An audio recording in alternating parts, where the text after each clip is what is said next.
प्रणाम। हम पढ़ रहे हैं जन्म शताब्दी पुस्तक माला 13 प्रज्ञा योग की सुगम साधना। बहुत खूबसूरत किताब है। इसमें गुरुदेव हमें नियमित रूप से हमें क्या साधनाएं करनी चाहिए, हमारे भीतर की प्रज्ञा और ऋतंभरा का जागरण कैसे होगा, कैसे हम महाकाल की इस प्रत्यावर्तन प्रक्रिया में अपनी भूमिका निभा सकते हैं, इसके लिए तैयार कर रहे हैं। और अगर हम इस किताब में दी गई बातों को फॉलो कर लें तो हम अपने जीवन में एक साल के अंदर ही बहुत बड़ा परिवर्तन, सकारात्मक परिवर्तन पाएंगे। और एक साल तो बहुत बड़ी बात है, अगर पूरे दिल के साथ 40 दिन कर लिया तो अंतर मिलना शुरू हो जाएगा। तो आइए इसी भाव से एक गायत्री मंत्र करते हैं और परम पूज्य गुरुदेव वंदे माता जी सविता देवता के दिव्य प्रकाश से प्रार्थना करते हैं कि हमारा जीवन भी प्रकाशित हो और हम भी गुरु कार्य में सहयोग कर सकें एक माध्यम बनकर। ओम भूर्भुवः स्वाहा तत्सवितुर्वरेण्यं भर्गो देवस्य धीमहि धियो यो नः प्रचोदयात्। अब कल गुरुदेव हमें जप और ध्यान बता रहे थे, और जप और ध्यान में हमें कैसे सविता देवता के सुनहरे प्रकाश का ध्यान करना है तीनों शरीरों पर, वो बता रहे थे। उससे हमारे मन मस्तिष्क पर क्या प्रभाव पड़ेगा वो समझा रहे थे। आगे गुरुदेव लिख रहे हैं, जप करने के साथ साथ में यह ध्यान करना आवश्यक है। जप करने से पहले देव पूजन, चंदन, अक्षत और पुष्प उसको मिला करके हमारा जीवन इस तरह का हो। इसके बाद में भगवान के अनुग्रह का भाव करना चाहिए। यह प्रतिज्ञा का भाव है, अनुग्रह का भाव है। भगवान ने इस रूप में सूर्य में सविता के रूप में 3 अनुग्रह हमको दिए। तीनों क्षेत्रों में उनका प्रवेश हुआ। इस तरह एक माला आत्म परिष्कार, एक वातावरण का संशोधन करने के लिए, और एक माला यह आपका प्रज्ञा मिशन है इसकी सफलता के लिए। चलिए, यह आपका जप हुआ। अब गुरुदेव बोल रहे हैं कि जब श्रेष्ठ भावनाएं, श्रेष्ठ विचार जागृत हो जाएंगे तो आत्म संशोधन, आत्म परिष्कार अपने आप होगा। वातावरण से फूल खिला तो खुशबू फैली ना, तो जब आत्म परिष्कार होगा तो भीतर दैवीय गुणों का जागरण होगा। दैवीय गुणों का जागरण होगा तो हमारे भीतर से एक रेडिएशन निकलने लगेगी, जिससे यूनिवर्स अपने आप संशोधित हो जाएगा। और प्रज्ञा मिशन की सफलता कैसे हो जाएगी? हम सबको चलता फिरता शक्तिपीठ बनना है, हम सबको चलता फिरता भगवान का इंस्ट्रूमेंट बनना है। चाहे हम किसी भी संस्था को फॉलो करते हो, कहीं के भी डिसिप्लिन हो, हमें उनका कार्य करना है। तो जब आत्म परिष्कार हो गया, श्रेष्ठ भावनाओं का, श्रेष्ठ विचारों का जन्म हो गया, तो हर एक सांस फिर उसी परमात्मा का कार्य करने बीतेगी और हम खुद उनका रिप्रेजेंटेटिव, उनका इंस्ट्रूमेंट बन जाएंगे। और ऐसा इंस्ट्रूमेंट कि हमें पता भी नहीं चलेगा कब हमारी गुरु शक्ति हमसे कार्य करा के ले गई। तो एक भाव ये कि प्रज्ञा योग, प्रज्ञा मिशन सफल है, सफल है, सफल है। उसके बाद जप करने के बाद में सूर्य अर्धदान किया जाता है। भगवान को, सूर्य को जो आपने जल रखा है, उस जल को सूर्य के सम्मुख चढ़ाते हैं। यह किस काम के लिए चढ़ाते हैं? यह है समर्पण। भगवान को, सविता को, सूर्य को समर्पण करते हैं। प्रातः काल आप जप कर रहे हो तो आप पूर्व दिशा में जल चढ़ाइए। सायकाल को आप जप कर रहे हो तो पश्चिम दिशा में जल चढ़ाइए। सूर्य नारायण को भगवान का प्रतीक मानकर आप अपने आप का समर्पण करते हैं। समर्पण का चिन्ह क्या है? समर्पण मतलब है, जैसे यज्ञ की अग्नि में जब लकड़ियां जलती हैं तो बाद में लकड़ियों की राख मात्र बचती है, तो इसी तरह समर्पण है कि अब हमने अपने आप को परमात्मा को समर्पित कर दिया। हमारा जो फॉल्स आइडेंटिटी है, हमारा जो मिथ्या मैं है, ये पूरी तरह गल गया, ये पूरी तरह समर्पित है। तो हम जल चढ़ाते हुए भगवान से कह रहे हैं कि अब ये जीवन, ये एक एक सांस, ये मन, मस्तिष्क, विचार, जहां से भी मुझे अपने होने का एहसास है, वो सब कुछ आपको समर्पित है। जल चढ़ाने का मतलब है समर्पण और कृतज्ञता का भाव, एक थैंक यू वाली फीलिंग, क्योंकि उनकी कृपा के बिना ये संभव ही नहीं कि हम बैठ सकें। तो ये वाली एक फीलिंग है। समर्पण का चिन्ह क्या है? कैसे माने कि समर्पण किया किसी ने या नहीं किया? अब गुरुदेव पूछ रहे हैं समर्पण का चिन्ह क्या है, कैसे पता चलेगा? अपना सुख बांटना तथा दूसरों के दुख को बटाना। किसी के दुख को आप बांटते हैं और सुखों को आप लाकर देते हैं तो हम मानेंगे कि समर्पण आपने किया है सूर्य भगवान को। समर्पण का चिन्ह है कि जब अंतःकरण में करुणा के भाव जागृत हो जाए, जब किसी का दुख देखें, तकलीफ देखें और हमारी आंखों से अश्रु गिरने लगे, तो समझ लीजिए भगवान को समर्पित कर दिया।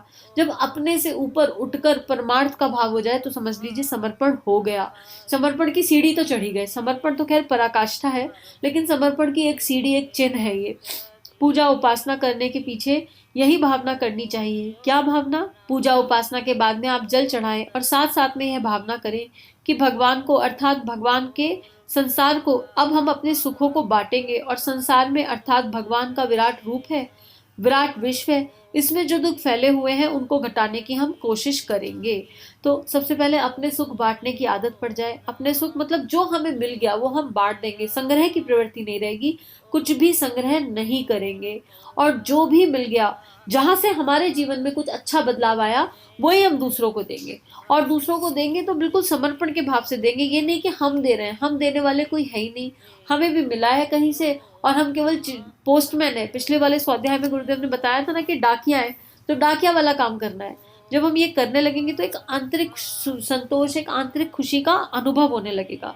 और जहां भी कहीं किसी को देखेंगे कि दुखी है, तो अपनी सामर्थ्य से हर तरीके से उनकी हेल्प करेंगे, उनको सपोर्ट करेंगे, जो भी कर सकते हो। और सबसे बड़ा सपोर्ट है किसी का मनोबल बढ़ाना, किसी का आत्मविश्वास बढ़ाना, किसी को उस मोमेंट उसके इमोशन को एड्रेस करना, ये सबसे बड़ा सपोर्ट है। आगे लिख रहे हैं, सूर्य अर्घ्य देते समय यही भावना होनी चाहिए, हमारे पास जो संपदा है वह जल के रूप में भगवान के चरणों पर गिरे और फैलकर सारे वातावरण में फैलती चली जाए। यह भावना सूर्य अर्घ्य की है। कितना श्रेष्ठ भाव है। जल है ना, एकदम फैलता चला जाता है। बस इसी भाव से हम भगवान से कह रहे हैं कि हमारे भीतर जो भी कुछ है, जो भी आपने हमें प्रतिभा दी है, जो भी प्रकाश है, अगर हमारे अंदर कोई भी गुण है तो वो कोई गुण आपको समर्पित हो जाए और फिर फैलता चला जाए अनेकों गुना होकर आपकी इच्छा अनुसार। अब एक और बात रह जाती है, वह है तप। अभी तक तप नहीं किया, अभी तक अब तप की बात बता रहे हैं। अब बात ये होती है कि जप और ध्यान और तप में अंतर है। हाँ, तप मतलब तितिक्षा है, तप मतलब अपने आप को गलाना है। तप गुरुदेव की भाषा में पढ़ते हैं। आपको विशेष रूप से यह ध्यान देना है और गौर करना है। किस बात पर? रविवार के दिन या गुरुवार के दिन, दो में से कोई एक दिन चुन लीजिए। सप्ताह में एक दिन तो तप करना ही चाहिए। वैसे तो रोज ही करना चाहिए आदमी को, पर अगर रोज नहीं कर सकता तो कम से कम एक दिन उसको अवश्य करना चाहिए। रविवार और गुरुवार में से आपको जो ठीक मालूम पड़ता है उसे चुन लें। छुट्टी वाले दिन प्राय लोग पकौड़े कचौरी बनाते हैं, मित्र यार दोस्त आते रहते हैं उस दिन। और कोई दिन अच्छा मालूम होता है, ऐसा मालूम पड़ता हो तो आप उस दिन भी कर सकते हैं, लेकिन एक दिन आपको तप का अभ्यास अवश्य करना चाहिए। अपने आप को तपाने से ईंटें पक्की हो जाती हैं, तपाने से सोना साफ हो जाता है, तपाने से लोहा साफ हो जाता है, तपाने से पानी की स्टीम बन जाती है। आपको अपने आप को तपाना आवश्यक मानिए। यह तो था भगवान का योग। अब यहाँ से शुरू होता है तप। तप में क्या काम करना चाहिए? आप सबसे पहले तो वीक में एक दिन फिक्स कर लें। गुरुदेव का सजेशन है थर्सडे या सेट, अगर हम थर्सडे या संडे को कर सकते हैं तो कर लें। थर्सडे गुरु का दिन होता है, कारण जो भी हो, और संडे सूर्य भगवान का दिन होता है। लेकिन साथ में एक सहूलियत भी है कि जो भी आपको कंफर्टेबल डे हो, उस एक दिन पहले आप कर लो अपने आप भीतर संकल्प कि हम तो तप करेंगे।